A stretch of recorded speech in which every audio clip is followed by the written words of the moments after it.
Voilà, nous avons maintenant le plaisir d'avoir avec nous Monsieur Taleh Nabil, qui est égyptologue. Bonjour et merci, merci d'être avec nous aujourd'hui.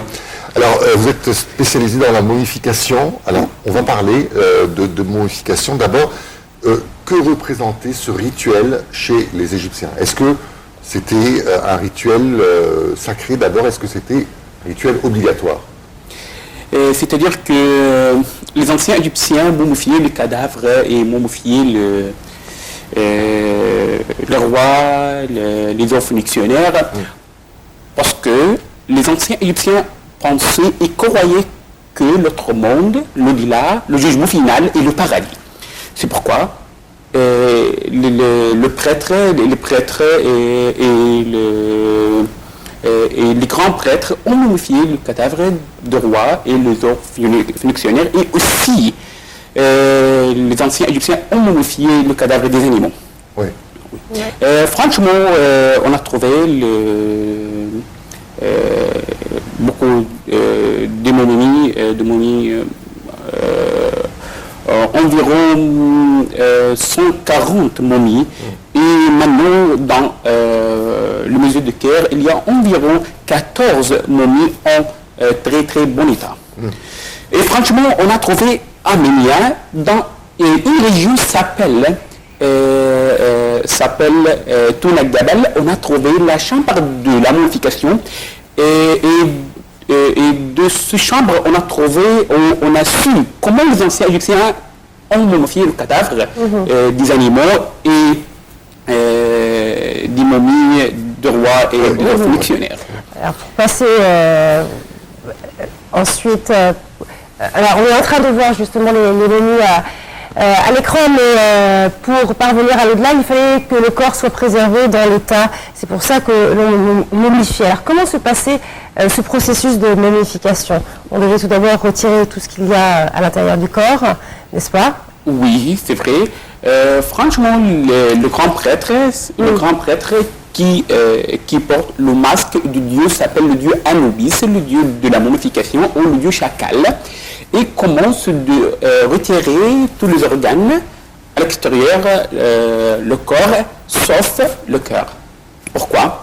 Parce que les anciens Égyptiens croyaient et pensaient que le cœur était l'organe de la pensée, c'est pas le cerveau. Et ensuite, comme j'ai déjà dit, que les anciens Égyptiens commençaient de retirer tous les organes à l'extérieur et puis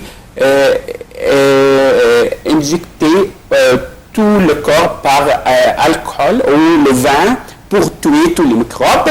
Et puis, ils ont mis le cadavre dans le sable. Le sable mélange avec le sel, s'appelle le sel de natron. Voilà, le natron. Oui. La durée de la momification prend environ 70 jours pour momifier le cadavre, pour tuer tous les microbes, et puis il commence d'envelopper le cadavre par le lin. Celui-là, on trouve, c'est la chambre de la momification. On a trouvé cette chambre dans une région qui s'appelle Tounak Gabal, environ 40 km au sud de Ménia. Et comme vous voyez, celui-là, le lit de la momification. Et on a trouvé une tunnel à côté de cette chambre. C'est tunnel qui a environ 20 000 des animaux momifiés. Ah, que des animaux. Alors, des animaux, oui, c'est ça. Pourquoi les anciens Égyptiens ont momifié les animaux ou les cadavres des animaux? Parce que les anciens Égyptiens adorent le symbole d'animaux. C'est-à-dire, quand l'ancien Égyptien adore le dieu lion, c'est-à-dire qu'il trouve la puissance dans ce dieu ou ce animal. Celui-là, comme vous voyez, c'est un lit qui a les cadavres ou les momies de Babouin, comme vous voyez. Et le Babouin était le dieu de la sagesse pendant l'époque gréco-romaine. Ouais. D'accord. Deux questions. D'abord, est-ce que la momification était accessible à tous ou bien est-ce que c'était juste pour... C'est vrai que la momie la plus connue, c'est celle de Ramsès II, donc celle qui est en meilleur état en tout cas. Est-ce que c'était accessible à tous ou bien est-ce que c'était uniquement accessible aux gens qui avaient de l'argent, les puissants, les riches? Et deuxième chose, est-ce qu'il y avait différents niveaux? Est-ce qu'on pouvait momifier un peu mieux que d'autres? Oui, c'est vrai. Franchement, pendant l'époque ancienne, je parle sinon, l'Ancien Empire et le Moyen Empire, le Nouvel Empire, il y avait trois manières pour la momification. Ouais. La momification pour le roi, ou la momification royale, la momification pour les autres fonctionnaires, comme les prêtres, les grands prêtres, et les momifications pour les gens normaux, le peuple. Oui, le peuple, oui, le peuple, les ouvriers. C'est-à-dire que à Luxor, on a trouvé à la vallée des artisans. On a trouvé les tombeaux vraiment magnifiques, les tombeaux des ouvrières.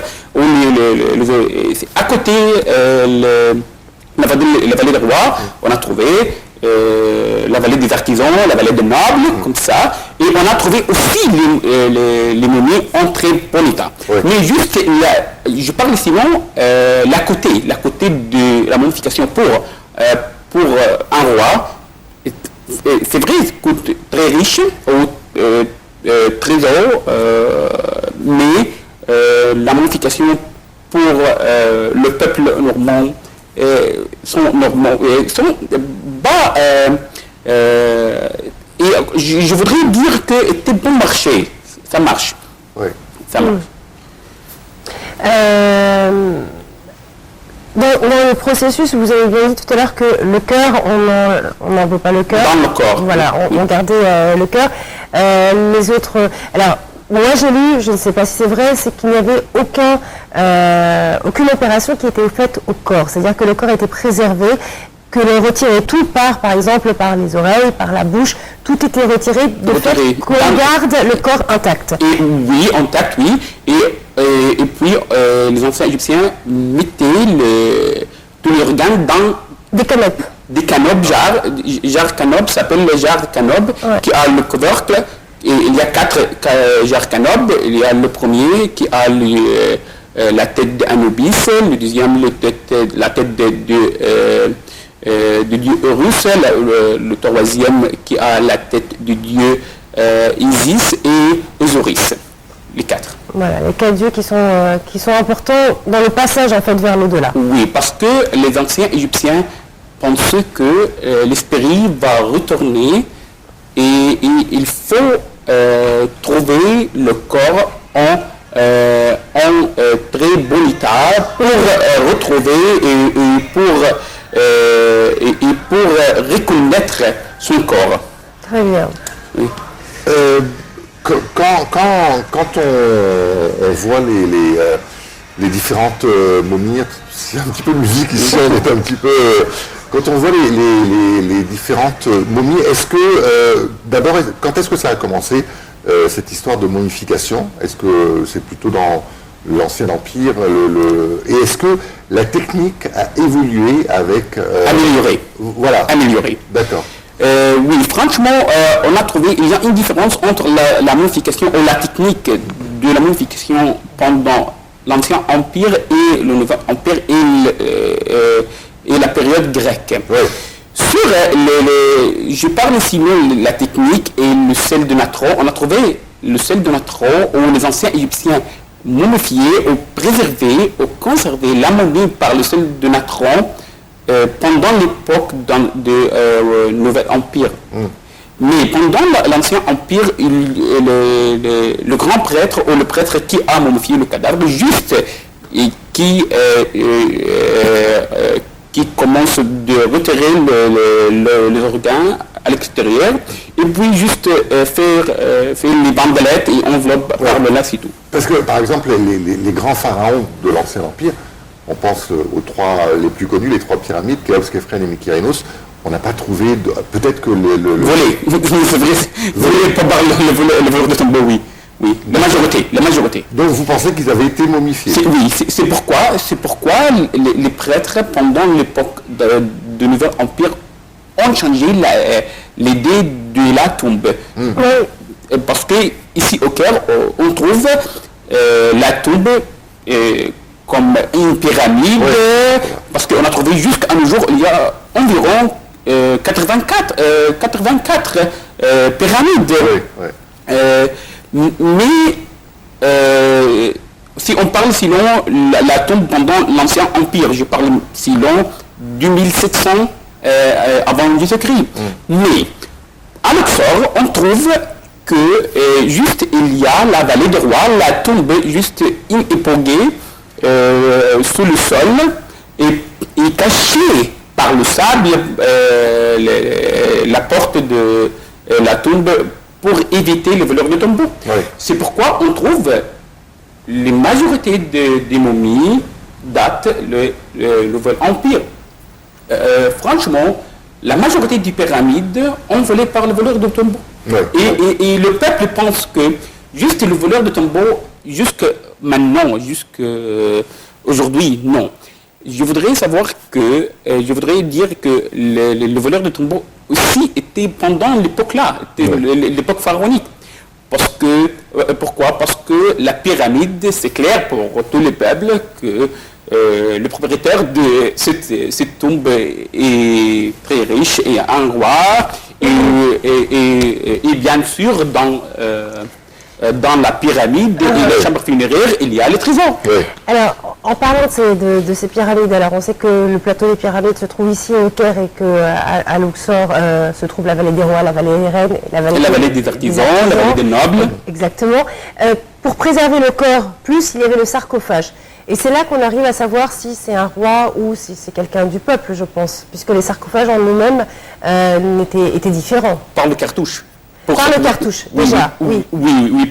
D'abord, quand on trouve une momie ou dans une tombe, d'abord si on trouve le nom dans le cartouche, c'est c'est une forme ovale comme ça, le cartouche, c'est-à-dire que le nom d'un roi ou le nom d'une reine, mais si on trouve juste son nom dans le texte normal, c'est-à-dire c'est un ouvrier ou un homme normal, un homme du peuple. Oui. On a vu des images là, c'était. Oui, il y a les images des cercueils. Oui, il y a les cercueils, les sarcophages. Oui, et on peut voir qu'il y a les sarcophages qui a 4 cercueils. Moi, je voudrais poser une question. Le rapport entre la momification ou l'embaumement et la réincarnation, parce que les anciens Égyptiens croyaient en la réincarnation. Oui. Est-ce qu'il fallait absolument être embaumé, être momifié pour pouvoir se réincarner? Non, franchement, les anciens Égyptiens pensent sinon l'au-delà. L'au-delà, le jugement final et le paradis. C'est pourquoi Comme maintenant, en fait. Oui, c'est la même chose. C'est la même chose. Oui, et aussi dans la vallée des rois, on trouve tous les rois, tous les reines vont au paradis. D'accord. Oui, parce qu'on a trouvé dans la tombe, il y a le chapitre du livre de mort. Et le livre de mort, c'est un livre pour aider le roi ou le défunt pour passer les difficultés d'autre monde. Parce que le dieu Osiris, le dieu d'autre monde, va poser 42 questions au défunt. Et il faut le défunt ou le roi répondre par non, j'ai pas fait pour 42 questions. Et puis le dieu Osiris va dire, maintenant vous pouvez rentrer au paradis. D'accord. Et tous les rois vont au paradis. D'accord. Alors, on sait que les anciens Égyptiens étaient des visionnaires, des précurseurs un petit peu de leur temps. Aujourd'hui, si on voulait momifier un corps, est-ce qu'on arriverait à faire exactement comme les Égyptiens? Est-ce que notre technique serait mieux que celle des Égyptiens, ou au contraire, les Égyptiens avaient des secrets qu'on n'a pas encore découverts jusqu'à maintenant et ça se trouve, on n'arriverait pas à momifier? Franchement, juste, on a su environ 60% ou 70% du secret de la momification, mais pas tous les secrets. Juste, on a trouvé la technique le sel de natron, les bandelettes de lin, les bandelettes de lin, et comme ça, mais pas tous les secrets, non. Donc on ne pourrait pas faire la même chose aujourd'hui. Oui, c'est vrai, c'est trop difficile pour faire la momification aujourd'hui. Non, mais je pense que en Europe, je pense il essaye de faire la momification, mais ça coûte trop cher, je pense ça. Mais je ne sais pas exactement, c'est la durée de la momification là-bas et l'état, le conserver bien ou non, je ne sais pas exactement. Mais je sais que c'est coûte trop cher. Ouais. Oui. On sait qu'il y a quelques années, la salle des momies était fermée et je crois que c'est le président Anwar el-Sadat qui avait ouvert cette salle. Est-ce que les momies, on va dire, est-ce que les touristes peuvent aller voir les momies? Est-ce que c'est pas quelque chose qui peut endommager les momies? Excusez-moi, la salle au musée du Caire. Au musée du Caire, oui. Au musée du Caire. La momie de Ramsès II, par exemple, se trouve au musée du Caire. Oui, c'est vrai. Est-ce que c'est une bonne décision? Est-ce que les touristes peuvent aller voir les momies ou bien est-ce qu'il faut les conserver? Non, maintenant, c'est ouvert maintenant. Non, je sais, je dis, est-ce que scientifiquement, je veux dire, oui. est-ce que ça fait rien du tout qu'on aille voir les momies? Est-ce que ça ne va pas les dégrader ou bien est-ce qu'on peut aller les voir sans aucun problème pour la momie elle-même? Non, pas de problème parce que on conserve les momies dans un verre, en boîte de verre. Non, pas de problème. Une température basse. Oui, non. D'accord. Et la momie la plus célèbre, ça restera toujours celle de Ramsès II. On se souvient que elle a fait le tour du monde. Ramsès II, il avait fait le tour du monde. C'est vrai, oui. Ouais. Oui, et la momie de Toutankhamon, mais la momie de Toutankhamon dans la vallée de roi, Alexandre dans sa tombe. Mais il y a deux rois très célèbres. Je pense que c'est les momies. Oui. Le roi Ramsès II, parce que le roi Ramsès II qui a beaucoup d'achèvements, comme le temple de Karnak, comme le temple de Luxor, qui a renié l'Égypte en environ 65 ans, pour être trop célèbre, et aussi qui a marié environ 120 femmes. Oui, il y a une légende et quelques histoires que le roi Ramsès II qui a marié 120 femmes et qui a environ 80 fils. Et aussi la momie de roi Toutankhamon parce que qui est mort à l'âge 18 ans. C'est pourquoi on a fait beaucoup d'exercices pour la momie par les rayons X pour savoir la raison de sa mort. Savoir exactement. Voilà, donc si vous voulez voir des momies, il y en a au musée du Caire, il y en a aussi au musée de Saqqara, il y en a quelques-unes qui sont plutôt bien conservées. Il y a des momies de crocodiles, par exemple. De crocodiles. À Komombo aussi. Exactement. Au temple de Komombo, magnifique. On a trouvé un cimetière à côté, le temple de Komombo. On a trouvé 42 crocodiles là-bas. Le dieu s'appelle le dieu Michon. Très bien. On est obligé d'y aller parce que vraiment on arrive à la fin de l'émission. Mais en tout cas, ça peut aussi, les momies, quand elles sont comme ça, avec les moyens techniques d'aujourd'hui, ça peut nous montrer à quoi ressemblaient les rois dont on avait entendu parler. Elle est très physique. Les très physiques. Car tout est vraiment conservé, jusqu'aux cheveux et les ongles. On vous remercie infiniment, en tout cas, Monsieur Taleb Nabil. Merci à vous. Oui, merci pour tout le monde. Merci. Voilà, mesdames et messieurs, nous parvenons au terme de cette édition de Bonjour l'Égypte. Merci de nous avoir suivis. On va se retrouver la semaine prochaine, même heure, même endroit. Sinon, vous avez rendez-vous demain à partir de 10h30 avec une nouvelle équipe et une nouvelle édition de Bonjour l'Égypte. Excellente matinée à tous.